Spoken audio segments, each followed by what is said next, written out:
Hello and welcome to the FinTech Finance Virtual Arena.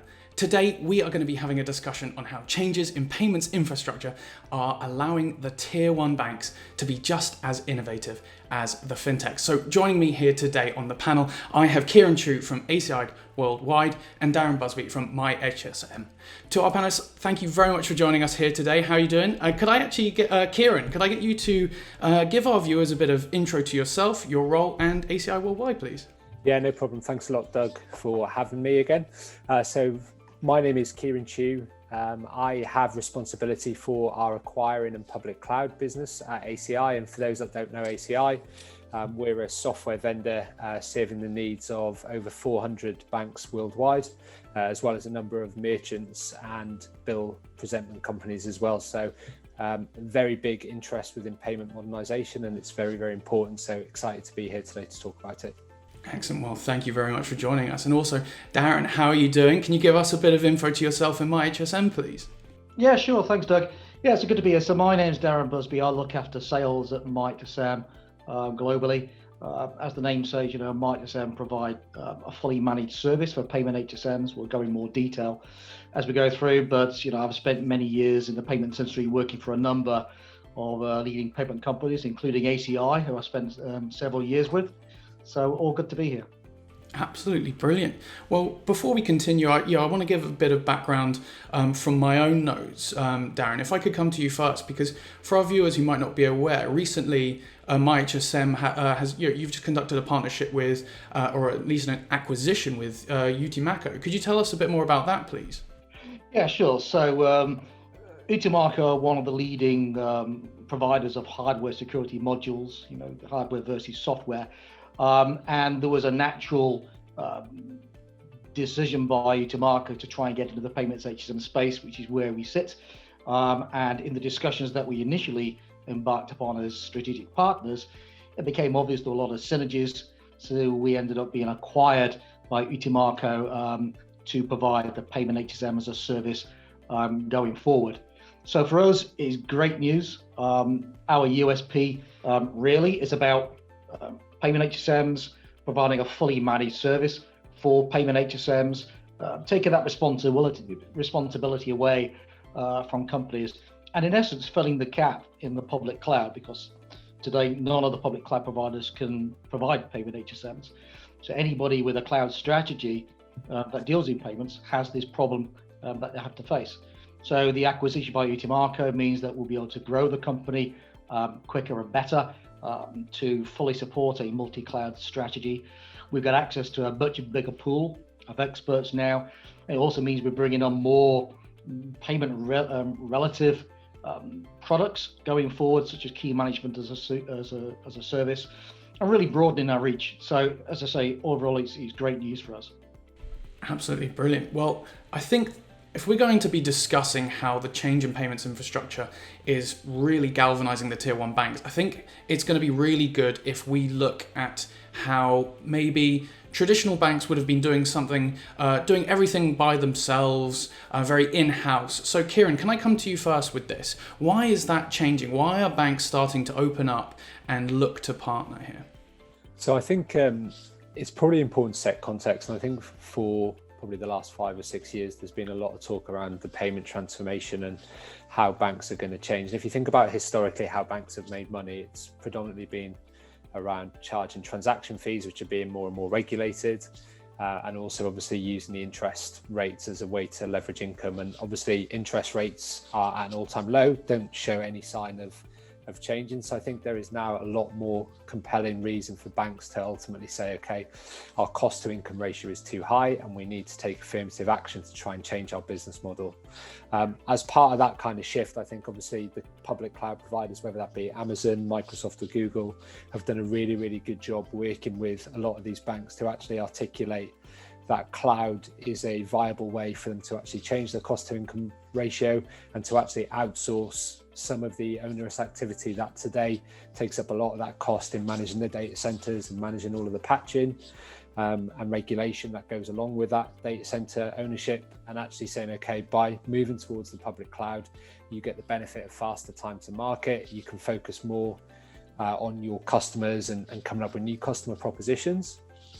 And ultimately, you can also transform your cost base. So that's really why I think the message has finally come through to a lot of the banks, that there is value in leveraging cloud and partnering. There's ways to derive different revenue streams. And ultimately, and most importantly, I think if you look at the rise in the UK of the startup banks and the challenger banks who've really focused on the customer experience, there's really a way for them to actually offer new services and kind of focus more on their customer experience, as opposed to all of the things that, you know, we're adding more and more time and cost to their business to the detriment of that customer experience. Yeah, I completely agree. It seems like banks are having to, you know, carry out so many different services now that is not typically in their wheelhouse. So Darren, if I could come to you with that, would you agree with Ciaran on that point, that it's really just being driven by value and having to find revenue streams from places that banks typically weren't looking before? Yeah, I think so, very much so. I mean, if you look at banks themselves, for decades now, they've had their own IT infrastructure and technology that they've had to run. There's been no other options for them. And they've had a huge team of people looking after this at significant cost. But that cost has only been spent to maintain the current status quo. That cost, it doesn't exist to allow the banks to differentiate themselves or whatever. So why is it changing? Well, basically because there's a viable alternative now. Up until just a few years ago, the idea that a bank would take its mission critical payment systems and put them in the cloud was unthinkable. But in the course of the last few years, people are now comfortable with the public cloud. It's now trusted and tested. So cloud now is, as I say, that viable alternative for banks to outsource the infrastructure to, and in doing so, change that capex cost to opex and unlock that revenue that was basically just maintaining that IT infrastructure, and taking that same cost and saying, okay, how do we innovate and sort of keep up with the fintechs? Yeah, I think just having that innovative pace is now so critical for banks, and they're large institutions, so that's no easy feat. So, I mean, there's been this overarching technology that you've both brought up, and Darren, if I could stay with you, that's cloud-based technology. So, I mean, where do you see a place for cloud-based technology for large financial institutions when it's going to be coming, for payments going forward? Well, I think all of the areas that we currently have basically assumed that banks would run in-house and one another, I think gradually that's all going to move to the cloud.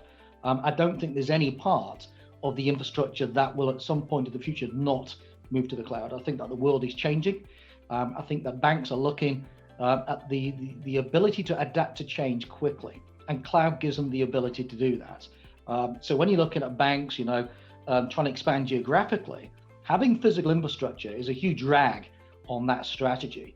And the flexibility of the cloud allows them to quickly set up new instances around the world if need be. So I don't think there's any area of the payments infrastructure that's kind of out of bounds right now.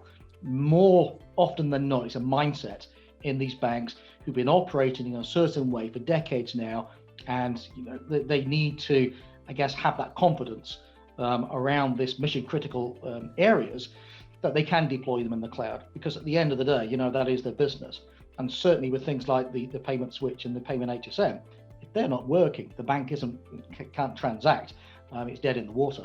So I don't think there's any areas that are out of bounds right now, and it's moving quickly. Yeah, that's really what is grabbing me, is the speed of this change. And that's something that, old school, large traditional banks don't like to do. So, Ciaran, it would be remiss to not get your expertise on this. I mean, where do you see cloud-based technology for the large institutions, specifically for payments going forward?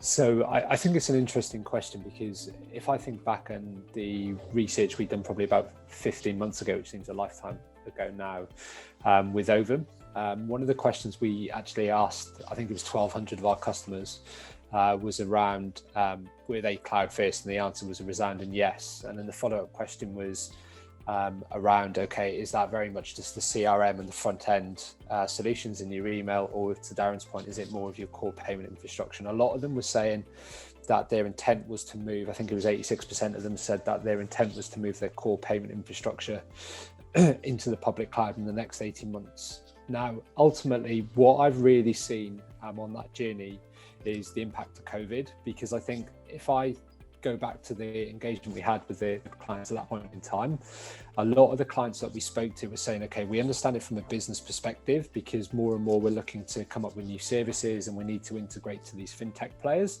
who are kind of native cloud and born in the cloud, and trying to integrate them to the traditional bank data center is a challenge from a timeliness perspective. The architects that I'd speak to, the CIOs, they were also on board. I think the big challenge was around the operational control process, because what then happened was that you were basically governing your operational change process in the same manner that you would in an on-premise environment. Which was obviously a big problem because it potentially negated a lot of the time to market. What the COVID-19 pandemic has really brought about is obviously home working, and therefore banks have had to really look at their operating procedures and processes, because a lot of them have distributed workforces. So that's really focused the thought on how they could actually improve that time to market from an operational standpoint. And some of the use cases that we're really seeing with our customers is not only things like entering into new markets, as Darren has said, but also actually coming up with new use cases where they're taking their mission critical systems and potentially saying, okay, we have to have standing authorization today, it has to be high availability, but why don't we test that out as a backup in the public cloud? And then by doing that, what they're doing is they're picking off new pieces of capability, they're realizing business value, they're realizing both revenue savings and cost savings as well. And that then gives them more of a throughput to test out their ideas, to train up their staff, and ultimately then take on more and more cloud adoption. So it's really not an all or nothing approach. It's very much a phased and well thought out approach, so that they can actually see their benefits and hone the strategy as they move. And I think that's a key differentiator, because as I said at the top, the intent has always been to move faster. The problem has been, okay, how do you actually bring the business and the culture and the transformation agenda that way along with you on that path? Yeah, it must make a lot of board members, quite scared, having to, think of it as a giant leap all at one point. But in fact, you can actually have that hybrid approach, and that's something I want to target now a bit with Darren. Can I ask you, banks, like their customers, like a bit of choice, and as Ciaran just said, being able to implement these cloud strategies over time. So, I mean, how can MYHSM ensure secure yet flexible solution to these banks that are one foot in the cloud, one foot still with the legacy solutions? Yeah, it's a valid point, because when you look at the bigger institutions, the tier one banks and such, there's no way that they're going to do a big bang and take the mission critical element on the payment HSMs where we sit and move it into the cloud overnight. It's not going to happen. But we do provide different approaches for them. For example, just taking on the test service, moving on to our service, and then once they're ready, they can move elements of their production environment over. And that could be segregated by LMKs. And I don't want to get too wrapped up with the technology, but the way that the whole system is architected allows those banks to move things in a phased approach under their own control, moving from the on-prem model to a fully outsourced, fully managed service. Absolutely brilliant. Well, speaking of those legacy systems that we're still dealing with, Ciaran, a lot of tier one banks are trying to reduce the complexity of any digital transformation just because of the sheer size of it. So the strategy at the very beginning is so critical. And I'm really keen to hear from your perspective at ACI, how can you help them in that regard to kind of reduce that kind of just complexity that scares maybe some of the people that aren't in the know? Yeah, so I think it's there's a couple of angles probably to tackle on that front. I think the first thing, ACI's got a unique position because of the fact that we've got such a vast rostrum of customers today. And those customers are all coming out of that transformation with a little bit of a different agenda. So the first thing that we've really had to do with our customer base is understand, are they more focused on their new payment acceptance? So things like real-time payments are obviously a very logical use case where banks are having to not only balance the traditional card rails, but also think about the real-time facet and also increasingly the enterprise fraud angle.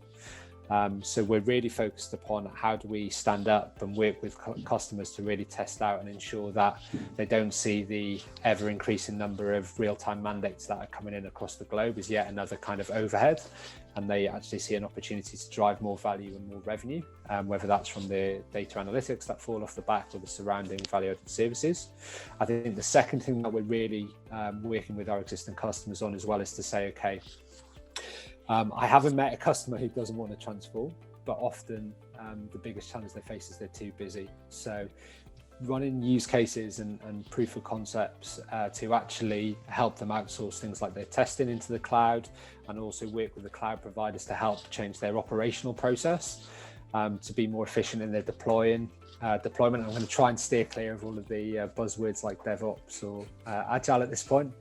But I think that's another way to really demonstrate to customers how they can get value from the cloud and how they can also train up their staff, because I think it goes without saying that some of the biggest challenges that the incumbent banks, but also the newer banks face as well, is there's an awful lot of knowledge in a relatively few and finite number of people when it comes to operating mission critical systems. So part of that transformation, as maybe some of those guys come up towards their retirement, is really important, and it's something that I think ACI is seen as a crucial importance, because ultimately I think our job as a payments provider is going beyond just providing the mission critical software that we're known for, and it's actually helping those customers transform, and part of that transformation is working out what we can do for them, what partners such as MYHSM and partners like Microsoft and Amazon can do for them, so they spend more time on their core business of banking and less time on actually running applications and systems that are, to be totally honest, heading towards commodity.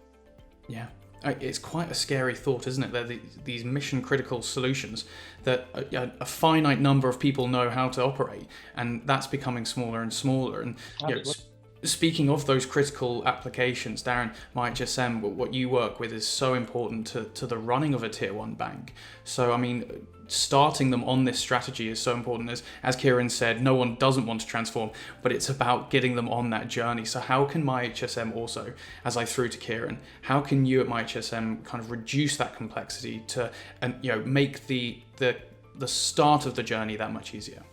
Yeah, so it's a good point, and I guess reducing complexity or removing complexity is a key benefit of the service that we do. I mean, we work in the world of payment HSMs. It's not the most exciting field in the world. When people think about payments and Unilevers are looking to join companies, fintechs and banks, they're working on the front end, the next UI experience, the next app, the next way of transacting, all that exciting things at the front end. But in the back end, there's a reality around these systems, and these payment HSM, these basically glorified PCs that sit in the back office and require all this infrastructure around them, carries a huge demand around compliance with PCI PIN, PCI DSS. It requires a group of skilled staff. It requires a secure infrastructure. So those are all very, very complex and costly aspects of any payment business. And that's the part that we can take away from banks and such when they're looking at the transformation strategies and how to modernize the business. And as you say, with a shrinking resource pool, people leaving uni and school, they're not gravitating towards payment HSMs and this sort of crypto experience. They want to work more on the visible side of the payment spectrum. So when we're working with banks and any fintech in effect, what we are doing is we're providing access to a fully managed service that removes the need for those banks to worry about any of those aspects. And it also provides access to our skilled experts that we have. As I say, it's a dwindling resource pool, and the guys that we have been in the industry, 20 odd years. And these are skill sets that are very hard to find. So any bank will know this, trying to keep hold of those people and train new people up on this is an area that is getting increasingly more difficult. But again, that's a problem that we can take away from them. Very interesting. Ciaran, sorry, did you have a follow-up there? Yeah, no, I was just going to say, I mean, from my experiences, obviously being within banking and being on the customer side of it as well, I think one of the biggest challenges that banks face is as soon as they hear the words risk, compliance, PCI, the automatic position is this has got to be done right, so therefore we're best off doing it the way that We've done it in the past, and the problem that then becomes, if you think about the upcoming PCI changes that are going to be on the next 18 months agenda, is the fact that if you're not careful, if you're a big bank, you're not running 1 or 2 HSMs, you're running maybe 40 or 50. So it becomes a real capex cost that's going to tie you down for the next several years. So I think having the partnership with MYHSM from an ACI perspective has been really, really powerful, because it just allows us to bring in more of that thought leadership into our customer base with MYHSM, with the likes of Microsoft and Amazon, to say, okay, here's a really tangible proof point where you're going to have to do something, and the best way to do it is not the way that you've maybe done it for the last 20 or 30 years, and here's how we can actually go beyond the innovation theatre and the talking at, here's the value we can bring, and actually show you in tangible ways, okay, test it out, see the value of it, and ultimately realize the investment that you can then use to further your wider transformation agenda. And that really, I think, is probably the big change of banking, the last 5 years. I remember before I was at ACI, I was at a large bank, and it would take us, maybe several years to do a program, because the size and complexity of it was huge. And I think the big thing that banks have really learned from fintechs is how to reduce the scope, realize the value, and then iterate in a far more concise manner. It's really interesting to hear just how the whole model of banking is changing, is always becoming that service. And that leads me perfectly onto my next question, in the fact that we're seeing, in the retail world, people are accepting subscriptions as a form of payment far more frequently.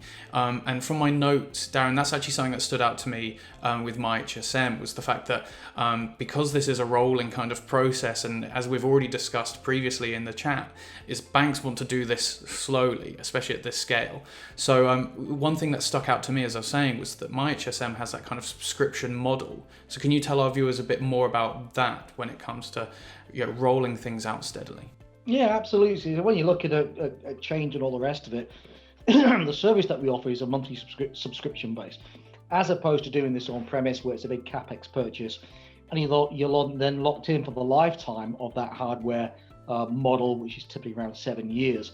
So with us, rolling 12-month terms, subscription-based fees allows banks to evaluate what we do before committing to a long-term contract with us. But again, it takes all that capex cost and translates to opex, and it's a fraction of the cost that they would otherwise pay to do this on-prem. So again, it's about unlocking revenue and allowing banks then to take that cost and look at how they can use it to become more differentiated in that sense. So yeah, that's purely the subscription model that we have going forward, and there's lots of options in there that banks can take. It doesn't have to be all or nothing, big bang. We work in tandem with the banks, to do it according to their timescales and their phasings. Interesting. Well, Ciaran, if I could continue on from what Darren was just saying, that we're looking at a huge change in the way that payments really are operated around the world, and this is obviously, as we said in the very first question, you said that's kind of what's facilitating this drive to payments innovation. So, I mean, with that in mind, where do you see the future of payments going?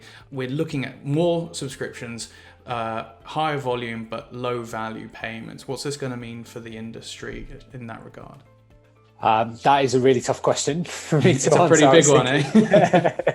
It's one that I debate, I think, with Ali quite frequently. So I think the big thing for me is banks, the banks that I'm speaking to across the globe, I think they're all acknowledging that we're at a pivotal point, because whilst there's always been the compression of revenue per payment, obviously the number of electronic payments is exponentially increasing, which means that they're always going to be processing more transactions. I think the big kind of trend a lot of the banks that I'm talking to now are thinking through is how are they going to actually make a compelling business model that changes towards that subscription piece. So there appear to be a couple of trains of thought. One is around platformification, and whether they can become processors at ever larger scale to allow them to maybe provide processing capability through some of the smaller fintechs.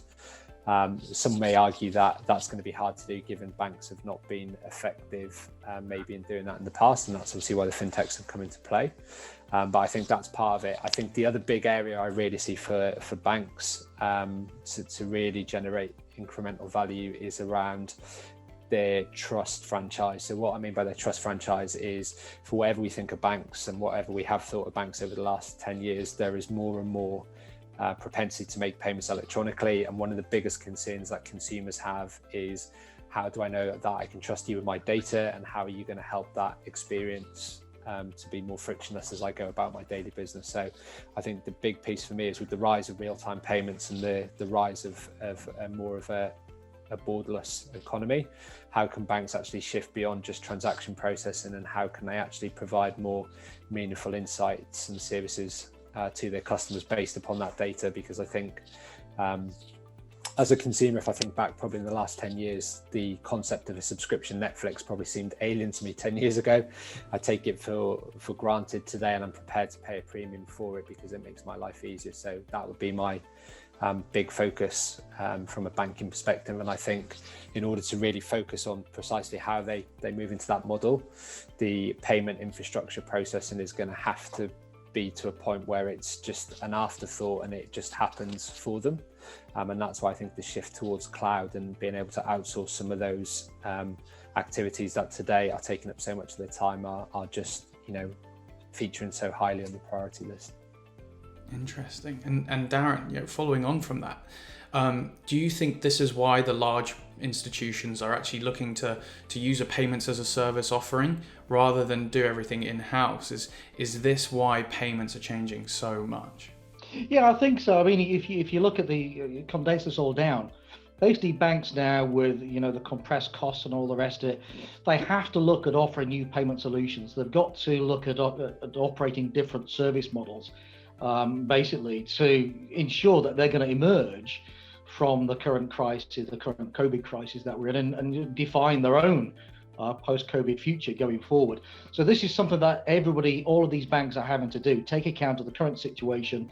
The old ways of doing things have to move, and people have to sort of say, okay, how do we use current technology and current ways of doing things to modernize our businesses and make sure, certainly for the bigger banks, that we can keep track with the fintechs who don't necessarily have this legacy infrastructure. They can do things with a clean sheet. So it's all about competitive pressures and making sure that they can modernize their own processes as well. Interesting. So speaking of that kind of that flexibility, one term I always hear a lot when it comes to payments and the future of banking as a service is kind of it's a modular nature of a bank. We're going to start seeing different value-added propositions from a bank, different products. So Ciaran, with this, if payments and banking just becomes modular, what's this going to mean for the banks going forward? Are they going to keep that level of trust, or are they going to become just another retail brand that people can move about freely with?